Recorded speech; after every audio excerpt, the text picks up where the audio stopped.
सोमवार की सुबह और हर सोमवार की सुबह मैं आपके लिए लेकर आती हूँ द 1 मिनट मोटिवेशन वीडियो। लेकिन आज मेरी इच्छा थी कि लाइव आपके साथ जुड़ूं और आपको ये कहानी बताऊं जो कि बहुत ही प्यारी है। So I am waiting till the time that you come in and join me in for this wonderful story.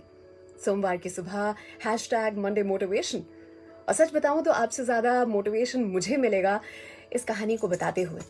I think it's a beautiful video story जो कि वायरल होने को है। और जिस किसी को प्यार करते हैं, जिस किसी को चाहते हैं, ज़रूर से बताएं। और कहानी इतनी ज़्यादा उम्दा है कि सबसे पहले हाँ कहते हुए मेरा झुमका ऑलरेडी गिर पड़ा है।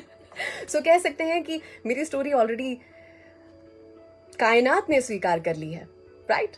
सो शुरू करते हैं आज की कहानी। Are you ready? एक राजा था।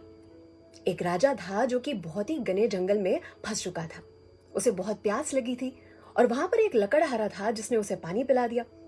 और ये जो राजा था उसने धन्यवाद कहते हुए उस लकड़हारे से कहा कि कभी ऐसे ही यूं ही मेरे राजमहल आ जाना, मैं तुम्हें इनाम देना चाहूंगा।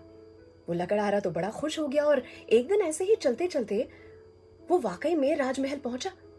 उसने राजा को याद दिलवाया कि मैं वही लकड़हारा हूं जिसने आपको उस दिन पानी पिलाया था। राजा को जैसे ही याद आया वो बड़े खुश हुए। वो सोच में पड़ गए कि इस दरिद्र लकड़हारे की मैं क्या मदद कर सकता हूं। और फिर उन्हें याद आया कि उनके पास एक चंदन का बाग है जहां पर ढेर सारे चंदन के पेड़ हैं। उन्होंने वो चंदन का बाग उस लकड़हारे के नाम कर दिया। वो लकड़हारा इतनी सारी लकड़ियां देखकर बिल्कुल बौरा उठा। उसे लगा कि इतनी सारी लकड़ियां, इसको काट के कितना सारा कोयला बन पाएगा। और धीरे धीरे उसने वही किया। उसे सोचा कि आजीवन यहां पर रह सकता हूं। ये लकड़ियों को काट काट के उसमें से मैं कोयला बनाऊंगा, बेचूंगा और आजीवन पेट पाल पाऊंगा। बहुत समय बीत चुका और उसके बाद कुछ ही चंदन के पेड़ बचे थे। वो लकड़हारा भी सोच में पड़ा हुआ था कि पता नहीं कैसे हो पाएगा ये, आजीवन कैसे यहां पर रह पाऊंगा, क्योंकि कुछ ही चंदन के पेड़ बचे हैं। और राजा को उसका विचार आया। राजा ने सोचा कि क्यों ना इस लकड़हारे की पूछताछ की जाए और कैसा है उसके हालचाल देखे जाए, और साथ ही अपने चंदन का जो बाग है वहां पर सैर भी करके आ जाऊं। तो राजा पहुंचे और दूर से उन्हें क्या दिखा? उन्हें दिखा कि वहां से धुआं निकल रहा था। साथ ही उन्हें यह भी दिखा पास आते ही कि चंदन जल रहा था। वो जगह जो थी बिल्कुल वीरान हो चुकी थी, बंजर हो चुकी थी। बहुत ही कम पेड़ बचे थे। उन्होंने इस लकड़हारे को देखते ही पूछा, ये तुम क्या कर रहे हो? लकड़हारे ने जैसे ही राजा को देखा वो उनका सत्कार करने के लिए उठा। और इतने में राजा ने उससे कहा कि ये तुमने यहां पर किया क्या है?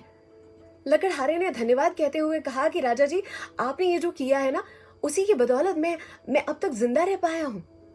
पर अब बहुत ही कम चंदन के पेड़ बचे हैं। कृपया कर अगर ऐसा कोई दूसरा बाग हो तो वो भी मुझे दे दीजिए। राजा समझ गए कि आखिर हो क्या रहा था। राजा ने कहा कि ये सारा कोयला जो तुमने बनाया है ना, वो यहीं कहीं छोड़ दो। अब एक काम करो, ये 2 मीटर जो ये लकड़ी है ना, बस इसे लेकर बाजार जाओ और फिर मुझे आकर बताना कि क्या हुआ। अब लकड़हारा भी कंफ्यूज हो चुका था। उसने सोचा कि मैं इतनी मेहनत से कोयले बना रहा हूं और राजा जी कह रहे हैं कि लकड़ी लेकर जाओ। पर आखिर राजा की ओर से फरमान था तो उसे पालना पड़ा। जैसे ही वो बाजार पहुंचा तो क्या हुआ होगा? चंदन की लकड़ी को देखते ही सारे के सारे खरीदार वहां पर पहुंच गए और उसे चंदन की लकड़ी के लिए 300 रुपए मिले। उस समय काल में 300 रुपए बहुत ज्यादा थे। उसे लगा कि ये तो कोयले से कहीं गुना अधिक, वो भी सिर्फ 2 मीटर लकड़ी के लिए। जब वो वापस आया तो उसकी आंखों में आंसू थे। रोते हुए उसने राजा से कहा, ये मैंने क्या कर दिया? इस कहानी को मैं यही रोकूंगी। अर्थात ये चंदन का बाग जो है वो हमारा शरीर है और हमारी सांसें जो हैं वो चंदन के पेड़ हैं। जब कुछ ही चंदन के पेड़ बचे होते हैं ना, उस समय पे हमें रियलाइज होता है कि हम अब तक क्या कर रहे थे। चंदन के पेड़ों में से कोयला बना रहे थे, उन्हें क्रोध, द्वेष, ईर्ष्या और लालच की अग्नि में जला रहे थे। अनमोल चंदन के पेड़ जब कुछ ही बचे होते हैं तब उस समय पर रियलाइज होता है कि हमने क्या कर दिया। और चंदन के पेड़ों में से और चंदन के पेड़, नए पेड़ बन सकते हैं, प्रेम, विश्वास, सहायता के। मेरी कहानी का शीर्षक जो है कि जिंदगी के हाथ नहीं होते, जिंदगी के हाथ नहीं होते, लेकिन फिर भी वो जो करारा चमाट लगाती है ना, थप्पड़ लगाती है, आजीवन याद रहे ऐसा। और जरूरी नहीं है कि थप्पड़ खाने के बाद ही हम सब कुछ सीखें, हो सकता है कि थप्पड़ किसी और को पड़े और सीख हमें मिले। अगर आपको मेरी ये कहानी पसंद आई है तो जरूर से, जिनके लिए केयर करते हैं उन्हें जरूर से शेयर करें। कहीं ना कहीं कहने की बड़ी इच्छा हो रही है कि इस कहानी से हम ये भी सीख सकते हैं कि मास्क पहने। मैंने माइक को पहना रखा है। सलाम, दुआ, वणकम, प्रणाम, सत श्री अकाल। केम छो, सारू छे? अमदावाद ज नहीं, विश्व आखुई मारू छे। How are you? Fine? Not only Ahmedabad, the entire world is mine. Translation for you.